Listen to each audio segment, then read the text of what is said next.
ஹே all, எல்லாருக்கும் வணக்கம். Welcome to திவ்யாவின் கிச்சன். இந்த வீடியோவில் என்னோட ஒரு நார்மல் டே ரொட்டீன் தான் பார்க்க போகிறோம். ஆனால் ரொம்பவே ஒரு ஸ்பெஷல் டே. என்னென்னு பார்த்தீங்கன்னா ஜூன் 12 ஹஸ்பண்ட்க்கு பர்த்டே. ஸோ நாங்கள் ராமேஸ்வரம் அண்டு திருச்செந்தூர் ரெண்டு ட்ரிப்பு பிளானும் நாங்கள் வச்சுருக்கோம் ஒரே டைமில். ஸோ அந்த ட்ரிப்புக்கு ஒரு ப்ரிப்ரேஷன் என்ன பண்ணுறதுன்றது இந்த வீடியோவில் உங்களுக்கு நான் சொல்ல போகிறேன். ஸோ டெம்பிள் ஸ்டைல் புளியோதரை பண்ணுறதுக்கு ஃபஸ்ட்டு ஒரு கடாய் வச்சுக்கோங்க. 2 டேபிள் ஸ்பூன் கடலைப்பருப்பு, 2 டேபிள் ஸ்பூன் வெள்ளை உளுத்தம் பருப்பை போட்டு நல்லா ட்ரை ரோஸ்ட் பண்ணிக்கோங்க. இது கோவிலில் தருவாங்க இல்லையா, அதே ஸ்டைலில் இருக்கும் இந்த புளியோதரை. அதுக்கப்புறம் 1 ஸ்பூன் வெந்தயம் ஆட் பண்ணிக்கோங்க. 1 ஸ்பூன் இல்லை 2 ஸ்பூன், காரம் நிறையா சாப்பிட்றீங்கன்னா 2 ஸ்பூன் கூட நீங்கள் மிளகு ஆட் பண்ணிக்கோங்க. கொஞ்சமாக பெருங்காயத்தூள் ஆட் பண்ணிக்கோங்க. இது லோ ஃப்ளேமில் வச்சு நல்லா இதை நீங்கள் கோல்டன் ப்ரௌன் ஆகிற வரைக்கும் வறுக்கணும். காரத்துக்கு ஏற்ற மாதிரி காஞ்ச மிளகாயும் ஆட் பண்ணிக்கோங்க. அதுக்கப்புறம் நல்லா வாசமாக இருக்கிறதுக்காக கருவேப்பிலை, ஒரு கைப்பிடி கருவேப்பிலை ஆட் பண்ணிக்கோங்க. 2 டேபிள் ஸ்பூன் மல்லி, முழு மல்லி ஆட் பண்ணிக்கோங்க. இது எல்லாத்தையுமே நல்லா ட்ரை ரோஸ்ட் பண்ணிக்கோங்க. ஸோ இது நாங்கள் கோவிலுக்கு போகிறோம் இல்லையா, ஸோ ஆளுக்கு ஒன்று எடுத்துகிட்டு வர போகிறோம். நான் புளி சாதம் செஞ்சு எடுத்துகிட்டு போக போகிறேன். அதே மாதிரி என்னோடய சிஸ்டர் இன்லா இட்லி செஞ்சு எடுத்துகிட்டு வருவாங்க, அதை நைட் சாப்பிட்டுக்குவோம். அப்புறம் மதர் இன்லா சப்பாத்தியும் தொக்கும் எடுத்துகிட்டு வருவாங்க. ஸோ எப்போவுமே கோவில் போனால் இந்த மாதிரி ஃபேமிலியாக போகும்போது ஏதாவது இந்த மாதிரி சாப்பாடு செஞ்சு எடுத்துகிட்டு போவோம். இப்போது இது எல்லாமே நான் ட்ரை ரோஸ்ட் பண்ணிட்டேன் இல்லையா, அது எல்லாத்தையும் மிக்சியில் போட்டு ஒரு கோர்ஸ் பவுடராக நீங்கள் கிரைண்ட் பண்ணிக்கோங்க. புளிலாம் நான் ஆல்ரெடி ஊற வச்சுட்டேன். இந்த புளி சாதத்துக்கு நல்லெண்ணெய் தான் ரொம்ப நல்லாயிருக்கும். ஸோ நான் நல்லெண்ணெய் அண்டு கடலை எண்ணெய் ரெண்டுமே மிக்ஸ் பண்ணிக்கிட்டேன். புளி ஒரு 2 ஹவர்ஸ்க்கு முன்னாடியே ஊற வச்சுருங்க. இதில் ஒரு மேஜிக் பவுடர் இப்போ நான் ட்ரை ரோஸ்ட் பண்ண பார்த்தீங்களா, அதுதான். எண்ணெய் ஹீட் ஆனதுக்கப்புறம் கொஞ்சமாக கடுகு, வெள்ளை உளுத்தம் பருப்பு கொஞ்சம், கடலை பருப்பு கொஞ்சம், அதுக்கப்புறம் பெருங்காயத்தூள் கொஞ்சம் ஆட் பண்ணிக்கோங்க. இது எல்லாமே நல்லா எண்ணெயில் வறுபட்டதுக்கப்புறம் ஒரு கைப்பிடி வேர்க்கடலை, வறுத்த வேர்க்கடலை ஆட் பண்ணிக்கோங்க, தோல் எடுத்தது. அடுப்பு லோ ஃப்ளேம்லேயே இருக்கட்டும். இது எல்லாமே நல்லா கிறிஸ்பியாகும். அப்போ தான் நம்ம புளி சாதம் சாப்பிடும்போது நமக்கு டேஸ்ட் ரொம்ப நல்லாயிருக்கும். இங்கேயும் ஃப்ளேவருக்காக காஞ்ச மிளகாய் கொஞ்சம் கிள்ளி போட்டுக்கோங்க, உங்கள் காரத்துக்கு ஏற்ற மாதிரி. ஆல்ரெடி நம்ம அந்த பொடியிலே மிளகு அப்புறம் காஞ்ச மிளகாய் போட்டிருக்கோம். ஸோ அதை மைண்ட் பண்ணிக்கோங்க.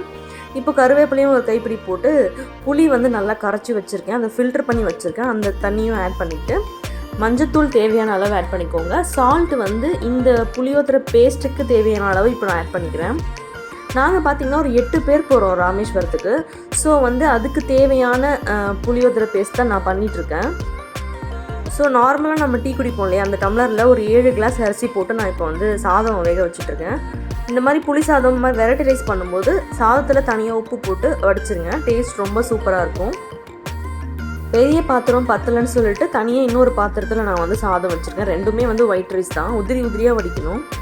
இந்த புளியோதரை பேஸ்ட் நல்லா கொதித்து இது நல்லா சுண்டணும், அது வரைக்கும் நல்லா கொதிக்க விடுங்க. இது நல்லா கொதித்து சுண்டும் பார்த்தீங்களா, அப்போ தான் நம்ம அந்த புளியோதரை பொடி ஒன்று பண்ணியிருக்கோம் இல்லையா, கோவில் ஸ்டைலில் வர்றதுக்கு. ஸோ அதை ஆட் பண்ணுவோம் நம்ம. இப்போ சாதத்துலேயும் உப்பு போட்டுக்கோங்க. இந்த புளியோதரை பொடி நீங்கள் ரெடி பண்ணி எக்ஸ்ட்ரா மீந்துச்சுனாலும் ப்ராப்ளம் கிடையாது, நீங்கள் ஒரு கண்டெய்னரில் போட்டு வச்சுக்கலாம். எப்போல்லாம் புளியோதரை செய்கிறீங்களோ அப்போ நீங்கள் ஆட் பண்ணிக்கலாம். இல்லை ஏதாவது காய் பொரியல் பண்ணுறீங்க பார்த்தீங்களா, எந்த காயாக வேணாலும் இருக்கலாம், அதுலேயும் ஆட் பண்ணலாம். நம்ம அந்த புளியோதரை பொடி பண்ணோம் இல்லையா, அதை நான் ஆட் பண்ணிட்டேன். ஆக்சுவலாக அதை ஷூட் பண்ண நான் மறந்துட்டேன், சாரி. ஸோ நல்லா இது கொதிக்கும் பார்த்தீங்களா, கொதித்து அடங்கும் போது அதில் ஒரு 3 டேபிள் ஸ்பூன் ஆட் பண்ணிக்கிட்டேன். ஆல்ரெடி 3 டேபிள் ஸ்பூன் ஆட் பண்ணிவிட்டு மீதி கொஞ்சம் வச்சுக்கோங்க, நம்ம சாதம் கிளறும் போது ஆட் பண்ணலாம். ஸோ அதை ஆட் பண்ணோடனே உங்களுக்கு இந்த மாதிரி திக்கான ஒரு பேஸ்ட் கிடைக்கும். நல்லா திக்காகிடும். ஆயில் தனியாக உங்களுக்கு பிரிஞ்சு வந்துடும். லாஸ்ட்டாக இறக்க போகிறதுக்கு முன்னாடி கொஞ்சமாக ஒரு அரை டீஸ்பூன் நாட்டு சர்க்கரை இல்லை வெல்லம் நீங்கள் மிக்ஸ் பண்ணிவிட்டு நல்லா இது மாதிரி கிளறி விடுங்க. கிளறி விட்டுட்டு நீங்கள் ஆஃப் பண்ணிடலாம். சாதம் நல்லா உதிரி உதிரியாக வடிக்கணும். சாதம் குழஞ்சிச்சுன்னா நமக்கு டேஸ்ட் வராது. எண்ணெய் கொஞ்சம் அதிகமாக இருக்கணும். நான் ஏன்னா 8லேருந்து 9 பேர் சாப்பிட்றதுக்கு செய்கிறதுக்கு தேவையானதை இப்போ பண்ணிகிட்ருக்கேன். ஸோ ஆயில் இல்லைன்னா நாங்கள் நாளைக்கு தான் அதை சாப்பிட போகிறோம். ஆயில் இல்லைன்னா ரொம்ப ஒரு மாதிரி ட்ரையாக இருக்கும், அதுக்காக தான் சொல்கிறேன். இப்போ பார்த்தீங்கன்னா கம்ப்ளீட்டாக கொதிச்சு இந்த மாதிரி குட்டி குட்டி பபிள்ஸ் வரும். இதுதான் உங்களுக்கு ஒரு இண்டிகேஷன், ஓகே இது கம்ப்ளீட்டாக கொதிச்சு முடிச்சிருச்சு, அந்த புளியோட ராஸ்மெல் எல்லாமே போயிட்டு டேஸ்டியான ஒரு புளியோதரை பேஸ்ட் ரெடி ஆகிடுச்சு. இது நீங்கள் எக்ஸஸாக இருந்துச்சுன்னா நீங்கள் ஃப்ரிட்ஜில் கூட ஸ்டோர் பண்ணி வச்சுக்கலாம், கெட்டு போகாது. 2 மாதம் வரைக்கும் கூட அப்படியே இருக்கும். நீங்கள் எப்போயாவது ஒயிட் ரைஸ் பண்ணி இதை அப்படியே எடுத்து நீங்கள் மிக்ஸ் பண்ணி சாப்பிட்லாம், ரொம்ப டேஸ்ட்டாக இருக்கும். கண்டிப்பாக ட்ரை பண்ணி பாருங்கள். ஏன்னா நாங்களுமே வந்து இது ராமேஸ்வரம் போயிட்டு அங்கே அப்துல் கலாம் நினைவு இல்லம் இருக்கு இல்லையா, அங்கே தான் போய் உட்காந்து இது சாப்பிட்டோம். உண்மையாகவே எல்லாருமே ரொம்ப சூப்பராக இருக்குன்னு சொன்னாங்க.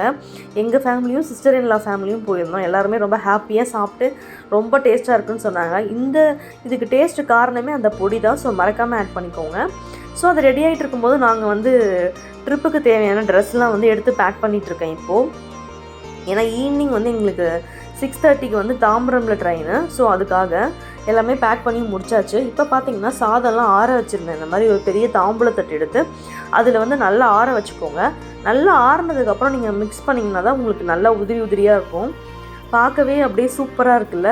நான் வந்து ஹஸ்பண்ட் வந்து இந்த மாதிரி பாக்ஸ் வாங்கிட்டு வர சொல்லிட்டேன். இதில் தான் நாங்கள் பேக் பண்ணி எடுத்துகிட்டு போகிறோம். ஏன்னா நம்ம டப்பாலாம் எடுத்துகிட்டு போனால் திருப்பி நம்ம டப்பா தூக்கிட்டு வரோம், நமக்கு தேவையில்லாத வெயிட் தான்.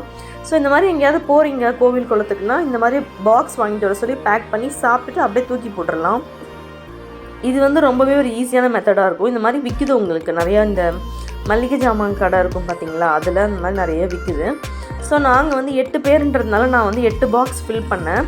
ஓவராக போட்டு லோட் பண்ணாமல் கரெக்டாக வந்து நீங்கள் வச்சு இந்த மாதிரி மேலே சீல் பண்ணி ரப்பர் பேண்ட் இருக்குது பார்த்தீங்களா, அதை போட்டுட்டு ஒரு பேக்கில் வச்சிடணும். இது மேலே எந்த வெயிட் அந்த மாதிரி எதுவுமே வைக்கக்கூடாது, அப்படியே வெளியே வந்துடும் சாதம். ஸோ அந்த பேக் வந்து ரொம்ப கேர்ஃபுல்லாக நீங்கள் எடுத்துக்கணும். நாங்கள் வந்து இது கட்டப்பையில் தான் போட்டு எடுத்துக்கிட்டோம். ஏன்னா கட்டப்பை மாதிரி ஒரு கன்வீனியண்ட்டான ஒரு பேக் வந்து இன்னும் உலகத்தில் கண்டுபிடிக்கலன்னு நான் சொல்லுவேன். ஸோ வந்து கரெக்டாக எங்களுக்கு 8 பேருக்கு கரெக்டாக இருந்துச்சு. எங்களுக்கு லஞ்சுமே இன்றைக்கி இது தான். இதை சாப்பிட்டுட்டு அடுத்த நாள் லஞ்சும் எங்களுக்கு இதே தான். உப்பு வந்து லைட்டாக தூக்கலாக இருக்கணும், அந்த புளிப்பும் லைட்டாக தூக்கலாக இருக்கணும். அப்போ தான் வந்து உங்களுக்கு அடுத்த நாள் சாப்பிடும்போது கரெக்டாக அது ஊறி டேஸ்ட்டு சூப்பராக இருக்கும். ஸோ இந்த மாதிரி ட்ரிப்புக்கு போகும்போது நீங்களும் இந்த மாதிரிலாம் புளி சாதம் இல்லை லெமன் சாதம் இந்த மாதிரிலாம் ஒன்று நீங்கள் சைல்ட்ஹுட்டில் இருக்கும்போது உங்கள் வீட்டில் செஞ்சு எடுத்துகிட்டு போயிருப்பீங்க. இல்லைனா இப்போ கூட இந்த மாதிரி ஹேபிட் இருக்கிறவங்க இருக்கலாம். நீங்களும் இந்த மாதிரி பண்ணுவீங்கன்னா கண்டிப்பாக எனக்கு கமெண்ட்டில் சொல்லுங்கள். ஸோ வந்து இப்போ பார்த்தீங்கன்னா பாக்ஸ் வந்து எல்லா பாக்ஸுமே பேக் பண்ணி முடிச்சாச்சு. நான் வந்து கரெக்டாக உப்பு இருக்கான் அப்படின்னு செக் பண்ணுற சாக்கிலே பாதி காலி பண்ணிடுவேன் போல இருக்குது. கொஞ்சம் கொஞ்சமாக சாப்பிட்டுட்டே இருக்கேன் அப்பப்போ. ஆனால் கைப்படாமல் நீங்கள் பேக் பண்ணணும். பட்டுச்சுன்னா கொஞ்சம் கெட்டு போகிறதுக்கான வாய்ப்புகள் அதிகமாக இருக்கும், அதுக்காக சொல்கிறேன். ஸோ ரொம்பவே ஹாப்பியாக இருந்துச்சு. நாங்கள் எப்போவுமே இந்த மாதிரி தான் அடிக்கடி வந்து கோவில் பிளான் அப்படி போவோம். இல்லை டூர் போனால் கூட நாங்கள் வந்து இந்த மாதிரி பாக்ஸில் வந்து நாங்கள் 2 பேர் போனால் கூட நாங்கள் வந்து ஒரு வேளை ஃபுட்டாக இப்படி எடுத்துகிட்டு போவோம். எங்களுக்கு ரொம்பவே பிடிக்கும். அட்லீஸ்ட் ட்ரெயின் ஜேர்னி இருக்கு இல்லையா, அப்போயாவது சாப்பிட்டுட்டே போகலான்ட்டு. ஒன்ஸ் கொடைக்கானல் போனோம் எங்கள் அண்ணன் கூட. அப்பயும் இந்த மாதிரி தான் பேக் பண்ணி எடுத்துகிட்டு போனோம். ட்ரெயினில் அப்படியே ஜாலியாக சாப்பிட்டுட்டே போகலாம். ஸோ இப்போ பார்த்திங்கன்னா வீட்டிலேருந்து நாங்கள் கிளம்பியாச்சு. தாம்பரம் ஸ்டேஷன் போகணும். இப்போ நாங்கள் வந்து மவுண்ட் ஸ்டேஷனில் இருக்கோம். மவுண்ட் ஸ்டேஷன்லேருந்து ட்ரெயின் பிடிச்சி தாம்பரம் போனோம். ரொம்ப சீக்கிரமாக வந்துட்டோம். ட்ரிப்புக்கு போகணும் அப்படின்ற ஒரு ஆர்வ கோளாறில் ரொம்ப சீக்கிரமாக வந்துட்டோம். ஏன்னா 1.5 மணி நேரம் இருக்குது ட்ரெயினுக்கு. ஸோ உட்காந்து அப்படியே வேடிக்கை பார்த்துட்டு இருந்தால் சென்னையில் சரியான காற்றடிக்க ஆரம்பிச்சிருச்சு. சரி ஓகே, ரயில்வே ஸ்டேஷனில் அப்படியே நம்ம லிட்டில் ஹார்ட்ஸும் லேஸும் சாப்பிட்லாம். இதெல்லாம் சாப்பிட்டே ரொம்ப நாள் ஆச்சு. ஸோ இன்றைக்கி ரொம்ப சாப்பிடணும்னு ஆசையாக இருந்துச்சு. எங்கேயாச்சும் ட்ரிப்லாம் போனால் இந்த மாதிரி ஹெல்த் கான்ஷியஸ் அதெல்லாம் கொஞ்சம் லீவ் விட்டுருவேன். ஸோ ஜாலியாக சாப்பிட்டுட்டு எங்கள் ட்ரிப் வந்து இப்படி தான் ஸ்டார்ட் ஆச்சு. இதுக்கப்புறம் வர வீடியோவில் ராமேஸ்வரம் ட்ரிப்பு எப்படிலாம் நாங்கள் எங்கெங்கெல்லாம் போனோம், எவ்வளோ செலவாச்சு, அது எல்லாத்தையுமே வந்து நான் உங்க கூட ஷேர் பண்ணுறேன்.